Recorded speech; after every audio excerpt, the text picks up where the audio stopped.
মেঘনা, ইলিশা, মাসকাটা, গজারিয়া ও তেতুলিয়া নদীর অব্যাহত ভাঙনে বিলীন হয়ে যাচ্ছে মেহেন্দিগঞ্জ ও হিজলা উপজেলার বিস্তীর্ণ জনপদ।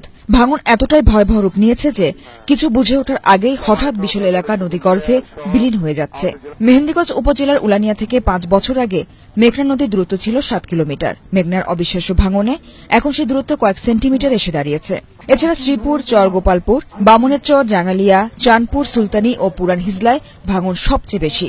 এসব এলাকার মানুষ সব হারিয়ে এখন খোলা আকাশের নিচে বসবাস করছে।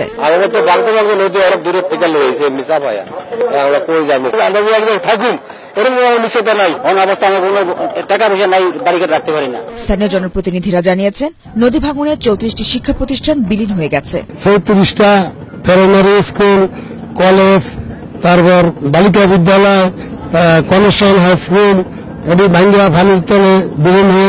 উলানিয়ার ভাঙন কবলিত ২ কিলোমিটার এলাকা কাজের জন্য বরাদ্দ দেওয়া হয়েছে বলে জানিয়েছেন স্থানীয় সংসদ সদস্য পঙ্কজ দেবনাথ। আর পানি উন্নয়ন বোর্ডের বরিশাল অঞ্চলের প্রধান প্রকৌশলী পরিকল্পনা করে ভাঙন ঠেকানোর স্থায়ী ব্যবস্থা নেওয়ার কথা জানিয়েছেন। এইসব জায়গাগুলোতে আমাদের ভবিষ্যৎ পরিকল্পনা নিয়ে কিন্তু আমরা এগোচ্ছি, যাতে করে স্থায়ী ব্যবস্থার দিকে আমরা যেতে পারি। বরিশাল বিভাগের প্রধান প্রকৌশলী এবং তত্ত্বাবধায়ক প্রকৌশলী প্রতিবেদনের ভিত্তিতে মন্ত্রণালয় থেকে যদি আমরা অর্ডার করাতে পারি, তাহলে জরুরি ভিত্তিতে জিও ব্যাগ ফেলে আপাতত রক্ষণটা হবে বলে আমরা মনে করছি। পর্যাপ্ত বরাদ্দ দিয়ে স্থায়ীভাবে জনপদটিকে রক্ষায় কার্যকর ব্যবস্থা নেবে সরকার, এমনটাই প্রত্যাশা বরিশালবাসীর।